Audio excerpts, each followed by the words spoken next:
Olá, tudo bem? Meu nome é Ingrid, eu faço parte da equipe de vídeos e hoje a gente vai falar um pouquinho sobre termoquímica. Agora a gente vai falar um pouquinho sobre a termoquímica.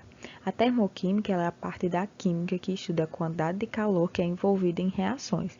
E nós temos que, quando uma reação ela libera calor, ela é classificada como exotérmica.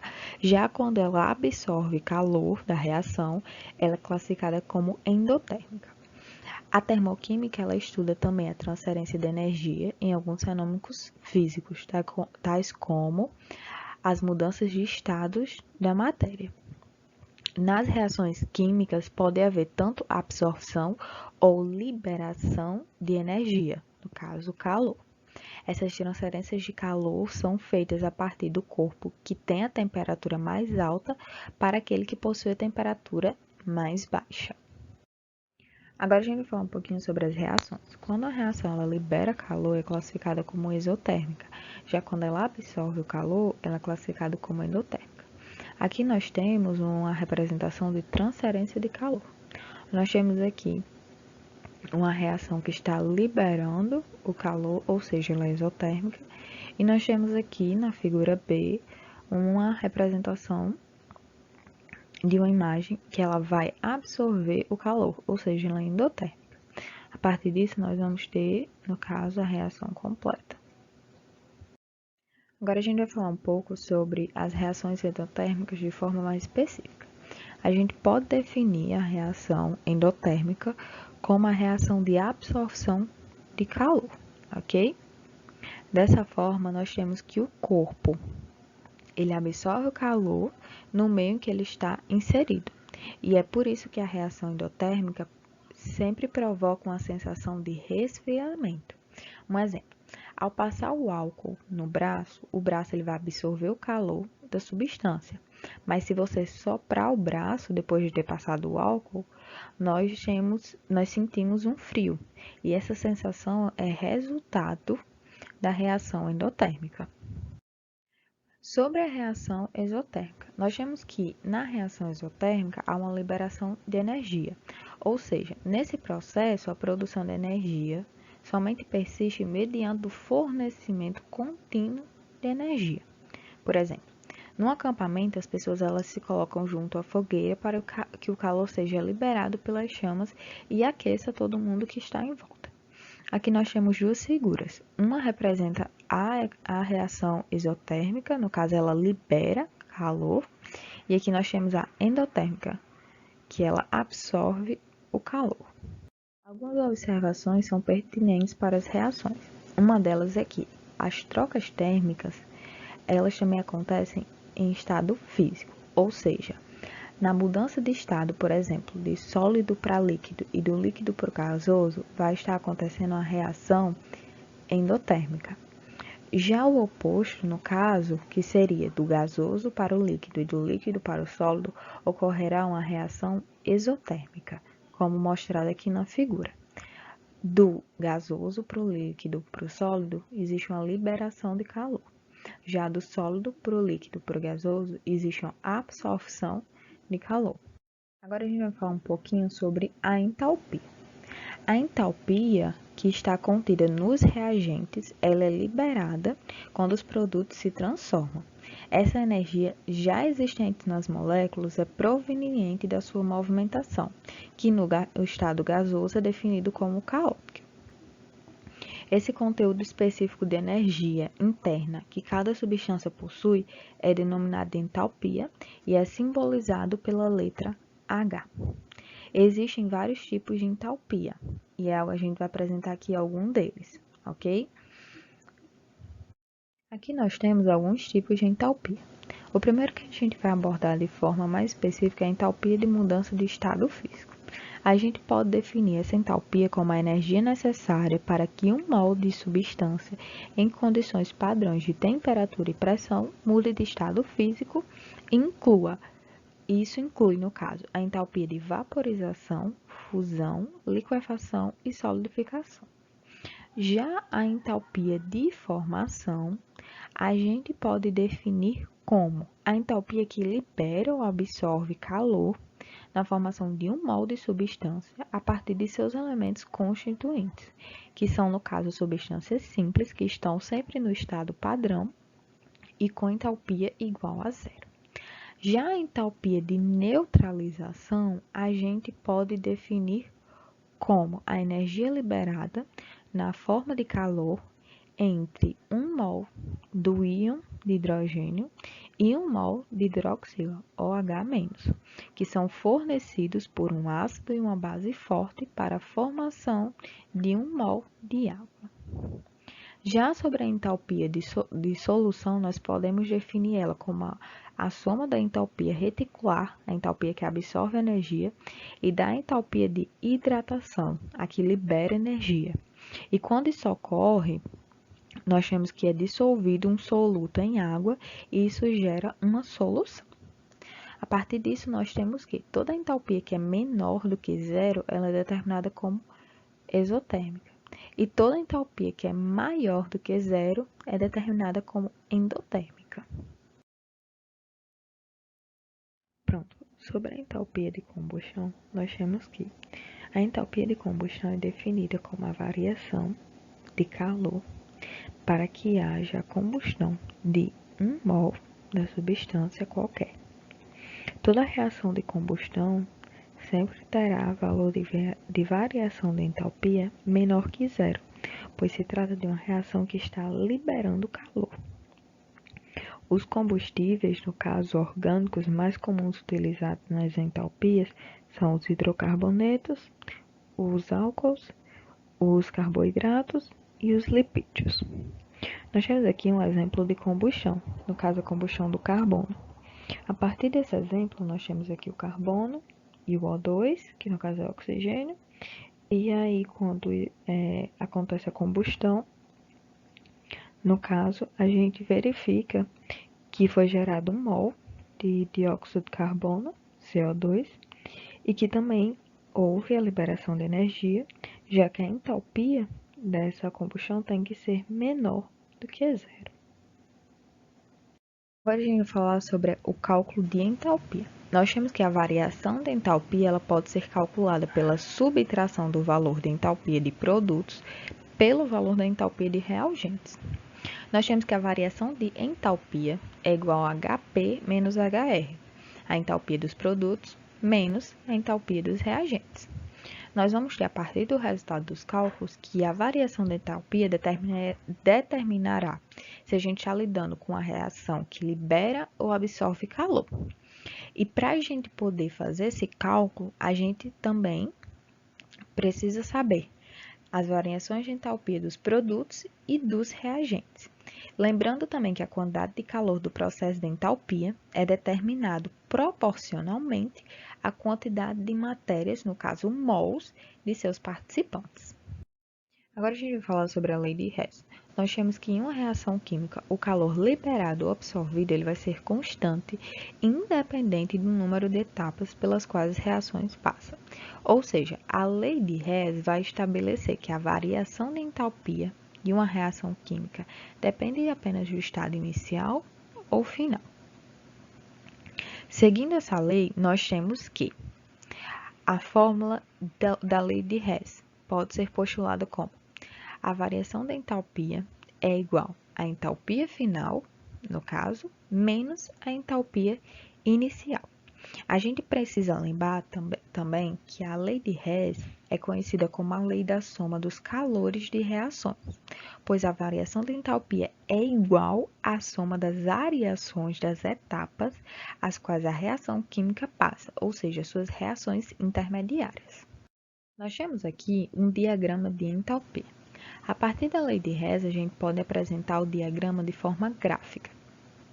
Nós temos aqui o A, que pode ser definido como estado inicial, e o D como estado final.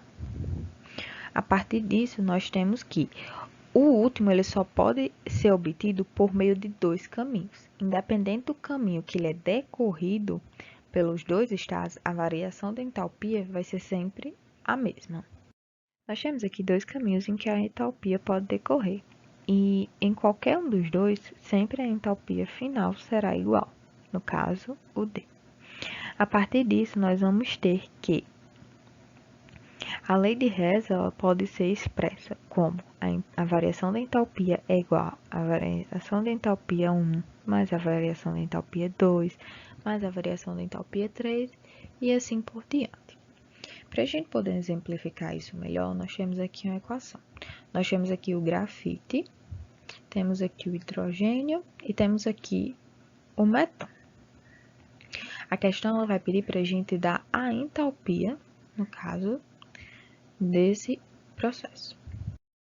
Para a gente resolver essa questão, primeiro a gente tem que determinar o termo comum de cada equação.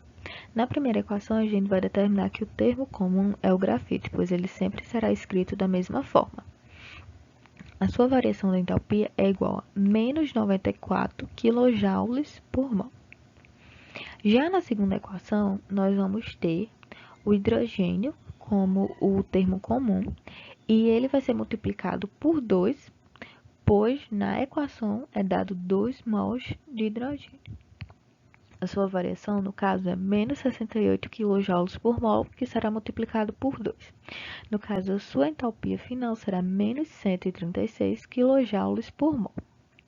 Já o termo em comum da terceira equação é o metano, pois ele foi passado para o outro lado.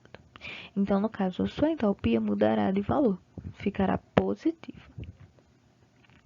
Para a gente poder resolver essa questão, nós teremos que somar a entalpia do grafite mais a entalpia do hidrogênio, que foi multiplicado por 2, e a entalpia do metano. A partir disso, nós vamos ter uma reação global. Ou seja, a entalpia final será de menos 17 kJ por mol.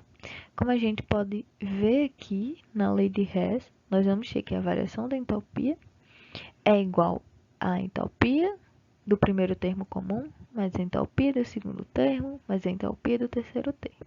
No caso, menos 94, mais menos 136, mais 203. Menos 17 kJ por mol, ok? Nós temos aqui um exercício do Enem de 2011, no caso a questão 50. Aqui ele diz, um dos problemas dos combustíveis que contém carbono é que a sua queima produz dióxido de carbono. Portanto, uma das características importantes, e ao se escolher um combustível, é analisar o seu calor de combustão, caso a entalpia, definido como a energia liberada na queima completa do mol de combustível no estado padrão. O quadro seguinte que ele dá está relacionando algumas substâncias e a sua entalpia. Nós temos aqui as substâncias que são dadas, no caso 5. Nós temos aqui a sua fórmula, que é dada. E nós temos aqui a sua entalpia. E aí ele vai perguntar, nesse contexto, qual dos combustíveis vai liberar mais dióxido de carbono no ambiente pela mesma quantidade de energia produzida. Para a gente poder responder essa questão, a gente tem que utilizar a fórmula que ele dá e balancear a equação e também a entalpia, ok? Já adiantando, a resposta certa é a letra C. Pronto. Para a gente poder resolver essa questão, a gente primeiro precisa analisar os pontos-chave da pergunta.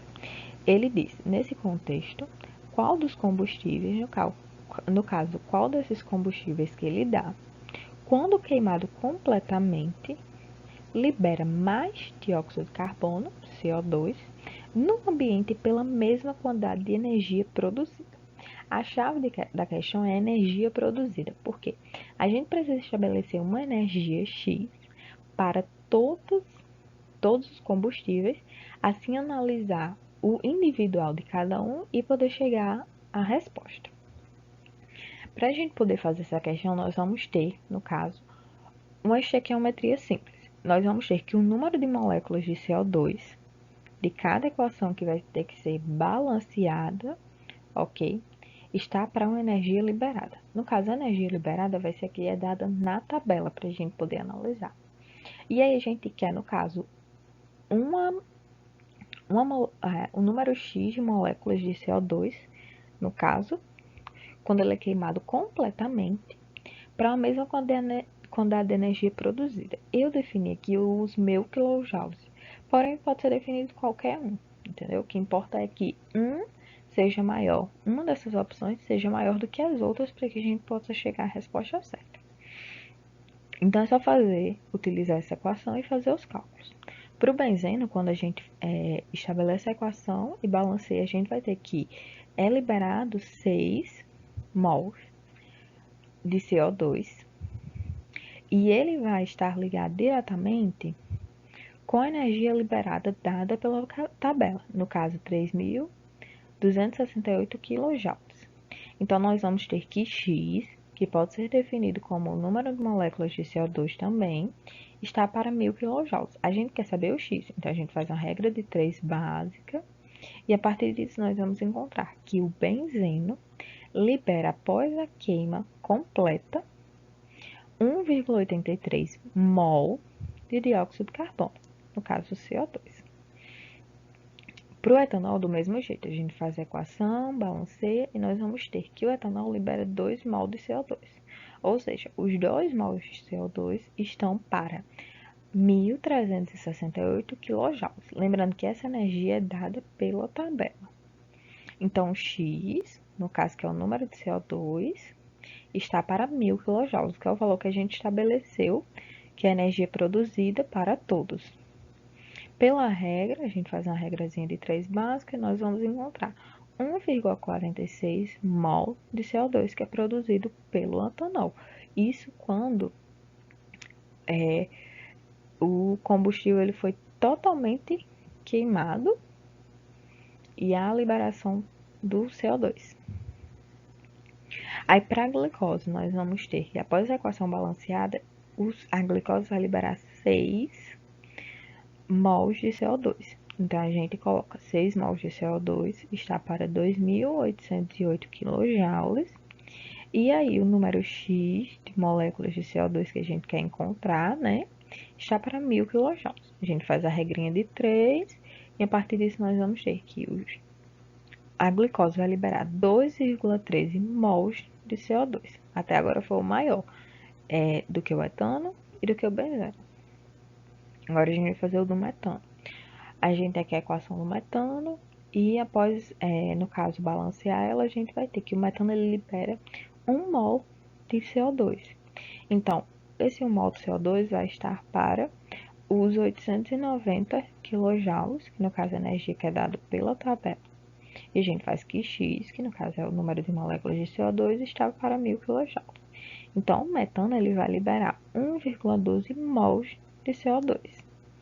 E aí, o octano do mesmo jeito. O octano ele libera 8 mols de CO2. A gente diz que esses 8 mols de CO2, no caso, estão para os 5.471 kJ de energia, que também está na tabela. E aí nós vamos ter que o número X de CO2, que é o que a gente quer encontrar, estão para 1.000 kJ, que é o que a gente estabeleceu. A partir disso, nós vamos ter que o número de CO2 que é liberado pelo octano é 1,46 mol de CO2. Analisando todos os resultados, nós vamos ter que a glicose seria a resposta correta, pois dá 2,13 mols de CO2. Ok? Então, a resposta correta da questão é a letra C. Eu agradeço pela presença de todos e espero que vocês tenham bons estudos. Se você gostou desse vídeo, se inscreva no canal. Acompanhe também o nosso Instagram, @ajudasuniversitários. Deixe suas dúvidas no comentário. Todas as dúvidas serão tiradas, basta entrar em contato conosco. Estaremos sempre disponíveis para ajudá-los. O que é que você está esperando? Compartilhe também este